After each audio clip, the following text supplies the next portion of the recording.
This is Hannibal here from the HannibalTV.com, and it is time for my weekly review of Dave Meltzer's Wrestling Observer newsletter, the points I find interesting in it.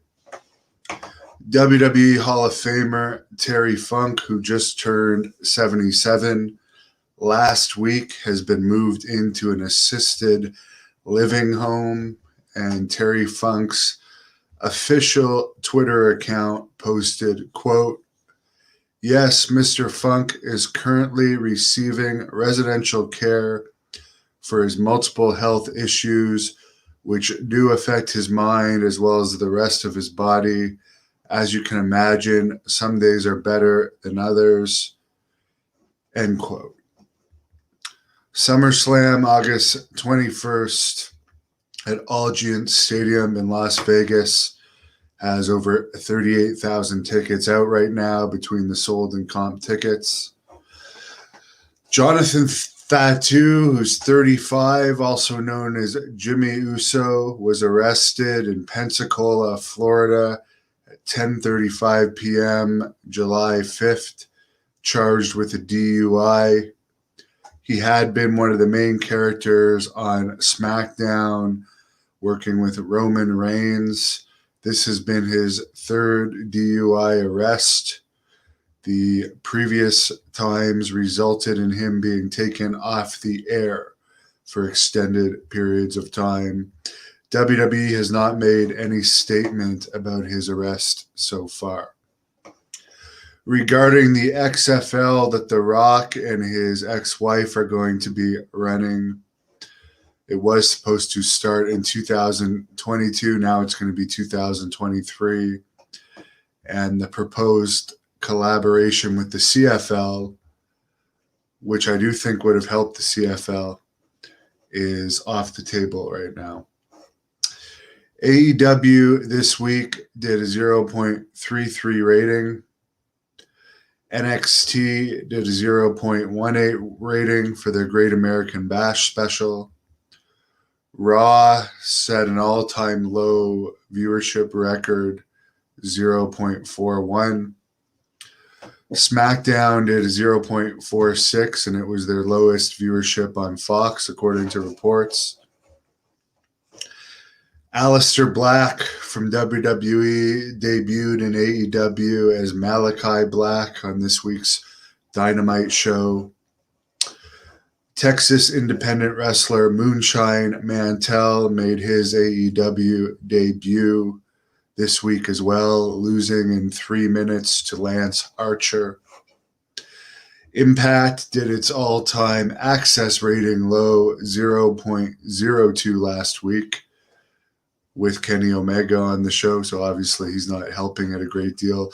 One thing I don't understand is you can have fans at events in Tennessee, and Impact has had fans on some tapings in the building where they have tapings. I think they only had they were bragging about it, but it was like only a 50 or 100 person sellout in that studio, but I don't understand why they continue to run events with no fans, unless, of course, just people aren't buying tickets. Maybe that's the reason. Maybe just they're allowed to have fans, but nobody wants to buy a ticket. In other wrestling news, UK wrestling star Cyanide Sid Cooper passed away this past week. Chris Youngblood passed away on July 7th at 55 years old. Michael Elgin, who has not been around wrestling after a woman wrestler accused him of sending dick pictures, has spoken up about mental health issues that he has related to suicide. Well, I think almost everyone has thought about ending it at one point or another. I know during my days with my medical battles and the treatments I had to go through for a while there wasn't a day that passed by I didn't think about it. But you don't see me trying to seek attention for it. UFC has some news. CM Punk's second UFC loss to Mike Jackson in 2018 has been changed to a no contest since Jackson tested positive for marijuana. Not that that could actually help you in a fight. If anything, it's going to delay your reaction time, make you more lethargic. That just shows that CM Punk, and again, Mike Jackson hasn't fought since this fight. And his previous fight was a loss before fighting CM Punk. So that just goes to show you he was smoking weed before the fight or ingesting it, and he still destroyed Punk in that battle.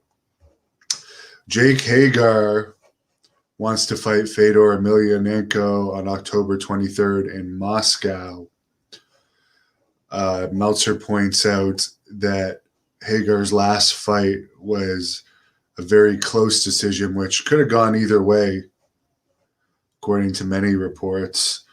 That was against Brandon Caton, who was a relative unknown. And it's brought up here that all of his fights have been against unknowns.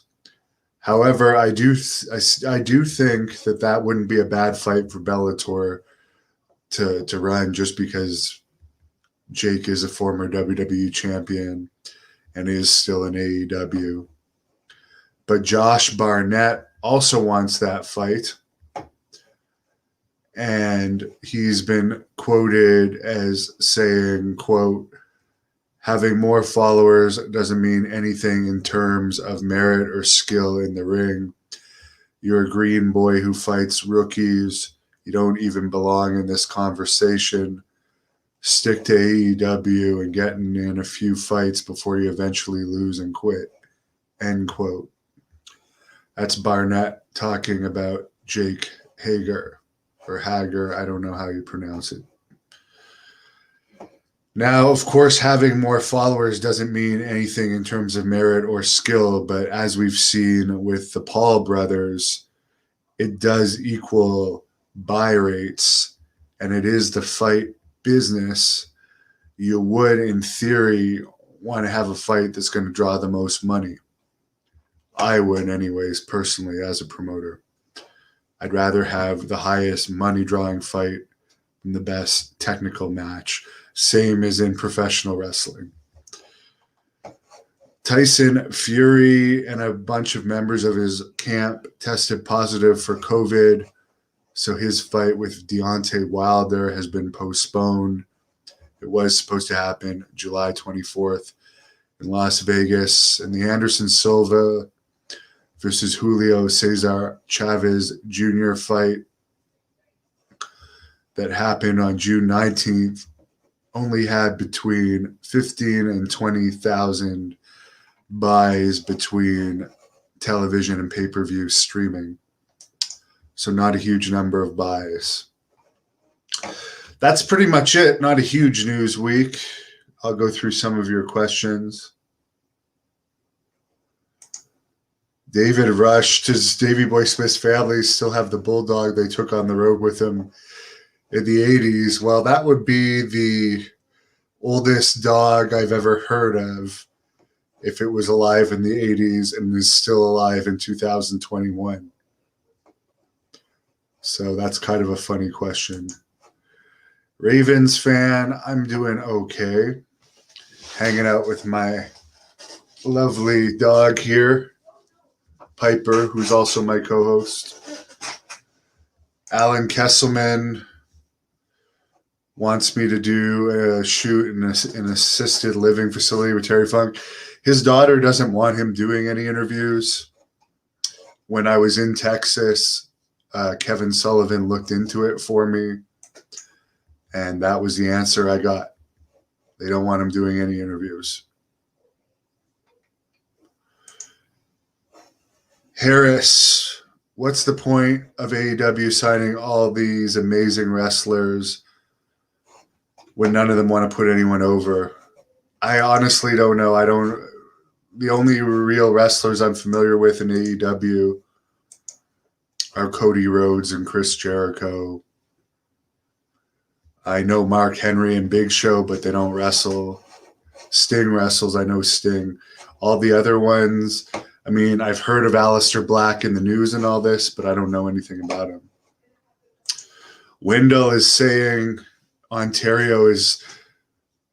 You're telling me some news. I hope you're right, that maybe it's going to open up from this horrible lockdown we're still on, which is maybe why I'm feeling fucking depressed. I'm sick of being on lockdown. July 16th instead of July 26th. I think Ontario is the only place in North America where they're still preventing us from working out in the gym. Yet yesterday, I had to drive to get some supplements, and I noticed that there's rugby games going on. So you can play rugby, but you can't work out. That's just absolute bullshit. Hello, Scott. SWF is a lifelong atheist, but is still praying for Terry Funk. He is a true legend. I will agree that. Hello, Mark. Alan. Kane is the mayor of a city in Tennessee. Maybe he could help fans get fans to attend Impact. I think Kane is still affiliated with WWE, so don't expect him to help Impact out. I don't think Kane has ever been in Impact. And I believe Kane is the mayor of Knoxville, and Impact runs their tapings in Nashville, where I was a couple of years ago. That's where I interviewed Dutch Mantel and Jerry Jarrett. Gorilla Glue Stew is saying that Ontario is reopening next Friday. That would be great. Baseball trade, Mr. Wonderful. Well, I got the message from his son. It could be weeks before Mr. Wonderful goes. Jake says because gyms are shut, he's smoking weed all day. People are not in shape. Like it's sad that they're keeping gyms closed here. It's absolutely sad, because it's very important not only for physical health but mental health. John, why are all these WWE wrestlers going to AEW? WWE is cutting a lot of the fat from their league because they want to be more profitable, and they have way too many wrestlers under contract. So they're getting released, and then AEW is signing people WWE doesn't want anymore. Carlos, watch the start of this for information on that. Gorilla Glue mentions the cost of home workout equipment in Ontario because of the gyms being shut so long. I know that all too well.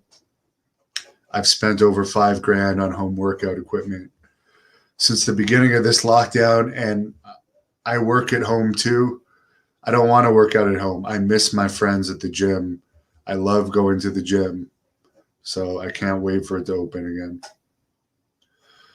Mark says WWE cuts the fat, AEW renders it into lard. Danny McQuinn. Okay, so thanks for the correction, Danny. Kane's wrestling school is in Knoxville with Tom Pritchard, but Kane is actually the mayor of Knox County, Tennessee. There you go. Wendell, what do I squat or bench? Well, because I'm only doing home workouts, I couldn't tell you, because I don't have enough weights to max out. Harris X brings up that maybe my slaps to Terry Funk set him in a downward spiral. Very possible. Ralph, why are they waiting so long to open the gyms here? I don't know. It's a load of bullshit. I'm devastated to live here. I can't believe that this country and this province is being so stupid. But we can't even vote the people out because they're delaying the election until they've deemed COVID is over. Danny, as far as supplements, I really just take vitamins. I drink egg whites as much as possible rather than protein, although I am drinking a protein drink right now that also has greens in it. And, Piper hears something. Uh-oh. I'm going to see what Piper's barking at down there. Have a good afternoon. If there's more news tonight. Thank you for watching the Hannibal TV. Please like this video